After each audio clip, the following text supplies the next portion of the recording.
I sent you guys that article. FIFA is reported close to an agreement with Apple that would give the tech company worldwide television rights for a major new tournament that will be played for the first time in the U.S. next summer. It would be that's right. It would be the first time that FIFA has agreed to a single worldwide contract and would also represent an expanded football play for Apple. What do you guys think about that? Well, what's interesting on Apple about that, Wonger, is I had sent a different article with the same content 2 days prior, but it's okay. Speaking of hate, it must have got lost in the flurry of Dubs texts, right? Yeah. Just there's a reason for Slack, Dubs. The important ones send there, so we see it. That both of us, Dubs, thought it was important to talk about. Why don't we talk about it? What? I think this is just the moving landscape of media, right? And the ESPNs, the sports nets are shitting themselves. Now, this is a brand new tournament that really FIFA have nothing to lose on right now. They can try things out, right? It's a brand new tournament that is just a moneymaker, which by itself is amazing. Clubs in a World Cup format. I mean, how great is that? But when do you play these games? I just don't know. There's too much football, yada, yada, yada, been through that. But I think FIFA can try this with Apple, and obviously they're watching the MLS deal very closely. I think it's really interesting. I want to know, and I get what we'll do is we'll throw this up as a poll. I just bought TSN. So if you're listening to anywhere outside of Canada, it's the ESPN of Canada. You actually bought TSN. I bought the can we get a show on this finally? I bought the streaming package. I'm not that rich. TSN. Yes. I talked to Bell. They sloughed it off on me for $14 million. So I said, sure. But I have to accept the debt. It's a bargain. 14 mil, but I have to accept $86 billion in debt. So just so you know. But will people buy Apple Plus to watch this tournament? Is it a mistake that it's behind a paywall for a first year? You're saying no problem, try anything. I'm leaning the other way, saying people are tired. If you want to, if this is club oriented, that means that fans only of that club will be watching. And we're football heads. I am by proxy a football head because of you guys. Is FIFA in a place where this could fail too? It could be the wrong move. I think it could be, but from just a structural standpoint and the way that is organized financially, I think that the countries, the clubs are happy to kind of give that responsibility over to FIFA, especially if they stand to inherit a windfall, right? The clubs. And there's also the argument in like moving away from the broadcast deal, but the amount of money that's going to then line the pockets of these clubs, you have to examine the selection process. So I think in the Premier League, is Chelsea not a representative for the Club World Cup? Because they're not looking at the season like you would for Champions League bursts, Europa League, etc. It's over more coefficients, but they're looking at the past 4 years. So I think Juventus in Serie A is also going to be a representative. So like Barca isn't though. I think Barcelona's out. I think I read that. So, honestly, Dubs, I haven't looked into this yet. Yeah. So I mean, I could be wrong, but what I believe I'm correct in saying is that they're not looking at the current season. They're looking at a more lengthy time period in order to award these teams their spots, and then the amount of money that they stand to make for appearing in this competition. Then you look at the disparity then when they come back to their league play and what that means in terms of player transfers and money at their disposal in order to sort of boost their roster and bring in game changers on their own rosters. So it's based on popularity. It's like getting invited to a 12-year-old's birthday party. It's how many followers Chelsea has versus merit of the season.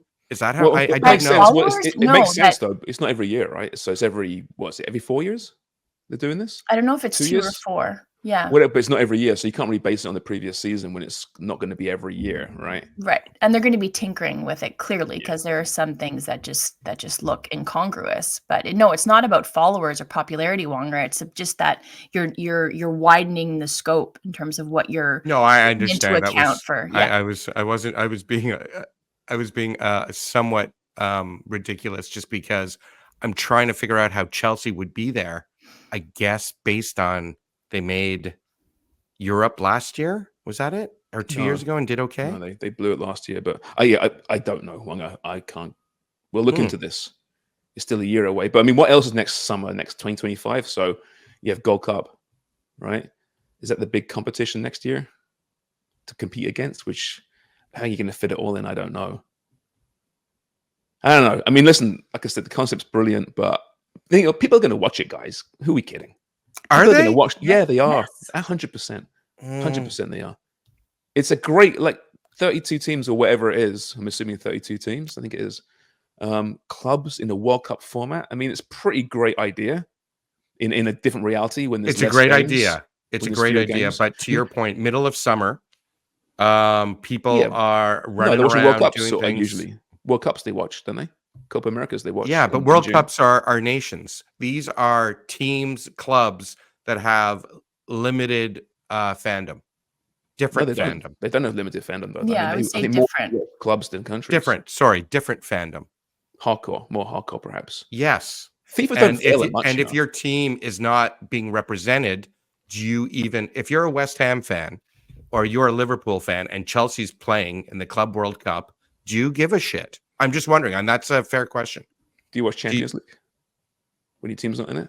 I do. You do, but you're a soccer head. I'm talking about someone who's not a soccer. They want this obviously to make money, but also for soccer to grow because any growth is positive in the wallet for them. So if your team isn't being represented, are you watching? If it's Liga MX versus some Serie A. team, Serie A, La Liga, something, are you interested? I would argue you won't be. Well, I mean, I think the big teams will draw. Will Al Nasser, who will probably be in there, will they draw again, even with Ronaldo against, I don't know, Hoffenheim? I'm just throwing a name out there, right? Maybe not, but it's in the States, right? You got this thirsting audience for football. I think the stadiums will be sold out.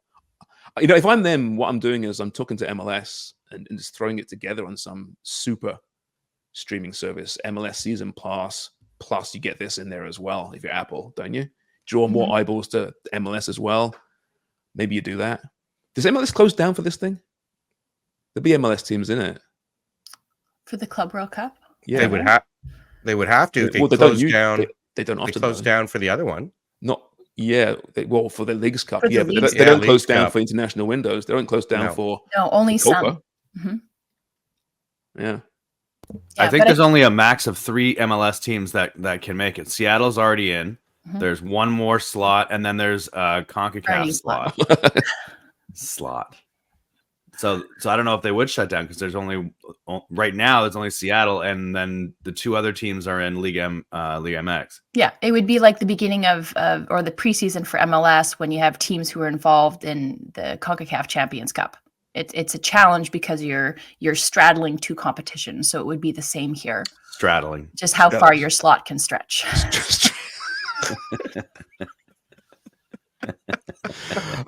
It's a good question though, Wonga. It is. I mean, we're going to find out next year, right? I suspect the audience will be there. FIFA don't fail very often, right? They don't. We like them to, but they don't. They kind of know what they're doing, and I think there's always going to be an appetite for football, no matter what. That's fair. Big match tonight in Canadian football terms, certainly for TFC and for Simcoe Rovers, League One champions, up against TFC in the Canadian Championship at BMO Field. This is huge. And it's quite the story, Simcoe Rovers in Canadian football, owned by some big players, literally players in the football world in this country. It's exciting. I think the result is irrelevant, although that's not what the 2,000 or so expected traveling support from Barrie will be saying, which is amazing, by the way. If they get 2,000 fans at BMO, that's a big statement, isn't it, guys? As far as just where we're going as a football nation, and just the potential of this country, and perhaps where we're at when a community like Barrie embraces a team to send 2,000 fans down the old 400. Yeah, Brilliant. and some of that cup magic right here in our own backyard, right? Yeah. Yeah, it's very cool. Exactly. It's building into something pretty special, and these potential giant killing games are now on the cards, and that support sounds amazing. It really does. There's a match last night, by the way. Cavs beat Vancouver 1-0. So the Cavs are now going to play the Whitecaps in the next round. There you go. Buckle up. And we get to see CPL re-advance past MLS, right? But they've come close a couple of times. At some point, it's going to happen, but I don't know. This Whitecaps team is pretty good. We'll see what kind of lineup they put in there, of course. But yeah, I think this whole Canadian Championship has taken some real steps forward the last couple of years. Is exciting. And yeah, you said it, Dubs, there, the magic of the cup, right? We need that, all right? And I think we're beginning to feel it a little bit over here. And I think the rivalry, well, it's not really a rivalry, but I think what you get when you get Simcoe Rovers against TFC, you get a lot of the TFC flavor. You get potentially chip on your shoulder narratives where players are playing in League One who think that they should be probably in TFC 2 or toiling in MLS Next Pro or perhaps in MLS. And I think that's a good thing. That's what you need to make that pipeline more robust, to bring more competitive players into that talent pool in Canada. And it creates a narrative. It creates storytelling, which we so desperately need, I think, in soccer in Canada, and that continuous thread that we're going to need in advance of 2026. Those are the things that fans latch onto. It's a great point. And, the very point that we've got ex-pros now, actually saw Ginny and Becky still playing, Kyle still playing, right? But who've done well in their careers, but giving back and wanting to establish something in Canada as well, I think is a good step forward as well. I was going to say, we're going to get Mark Noonan on the show in the next couple of weeks, CPL commissioner.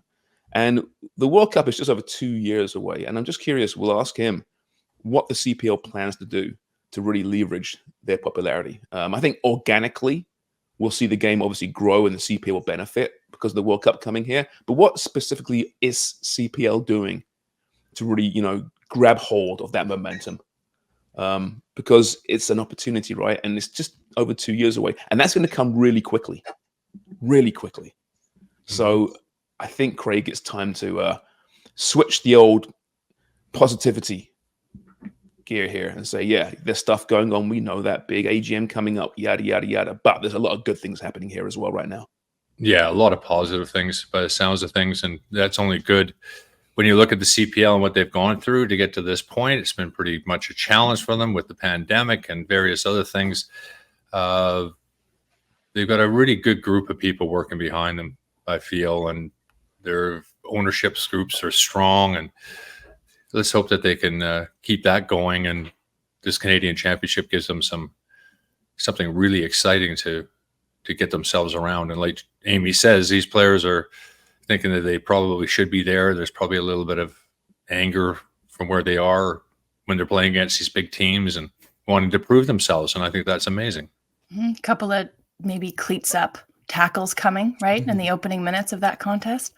I hope so. That's what we need. Yes. Right? Let's get a rivalry between these two teams. Let's establish one right now with a terrible challenge. That's right. Set the tone, Canada. We'll get Daniil to. Yeah, we will. Somebody's going to two-foot somebody. Yeah. Daniil's no stranger to a 2-footer, right?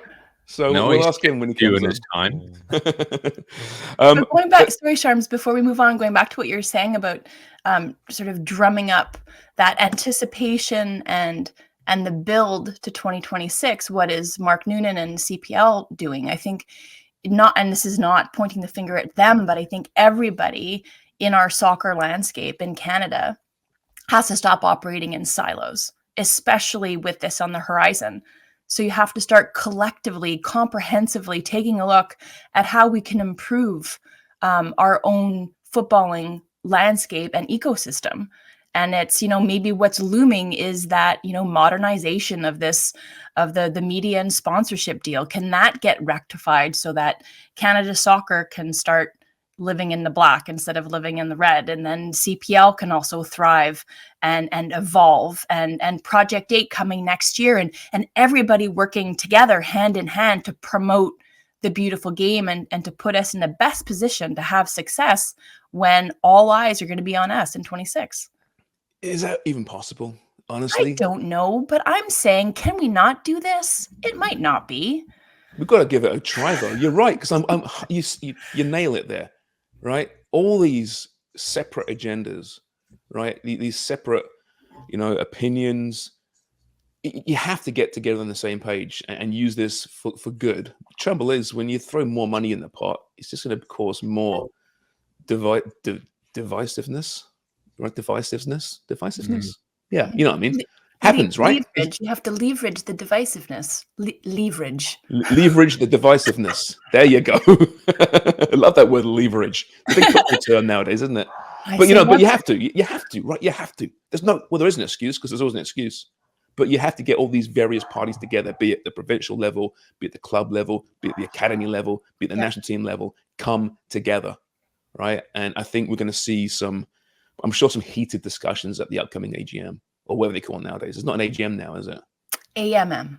AMM. Mm-hmm. Yeah. Annual. On your radio dial. AMM. Not as good as FMM, but it's AMM. What does it stand for? Charms in the morning. Have I got a morning Wonder voice? whatever became of me. I'm living on the air in Cincinnati. You are aging yourselves horribly right now. Okay? WKRP. WKRP Cincinnati was a classic show, which I'm sure 80% of our audience have no idea about.